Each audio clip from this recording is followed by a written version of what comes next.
Sľúbil som vám, že si ukážem aj na virtuálnej realite, ako to funguje, keď máme jeden alebo keď máme dva kormidelné listy. Bežná situácia na čerpacej stanici. Potrebujem odísť, predo mnou a za mnou je loď a využijem na to tzv. Springové lano. Tak sa poďme na to pozrieť. Mám jeden kormidelný list. Takže keď si všimnete, mám natiahnuté springové lano spredu, v podstate niekde dozadu, do stredu, teraz je natiahnuté trošku extrémnejšie. Kormidlo si dám do roviny, radím dopredný chod, stačí mi zatiaľ na brblaka, na voľnobeh, veľmi mi fúka zľava, až 13 uzlov, takže tej lodi sa moc nechce ísť. Čiže potrebujem si viac vytočiť a potrebujem si pridať plyn.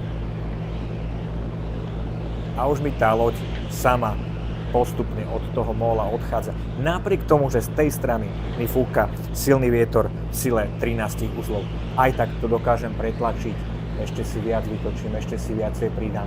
Čo robím? Posielam, tým, že mám kormidlo stočené takto, posielam prúd vody tam a odtlača mi to zadok. Ale ja som si rozmyslel, že vlastne, aha, ja sa chcem vrátiť. Stačí točiť kormidlo opačne a prichádzam naspäť k mólu. Vyraďujem, radím spiatočku, odviažem lano a loď odchádza. Takto jednoducho sa to dá na jednokormidlovej lodi.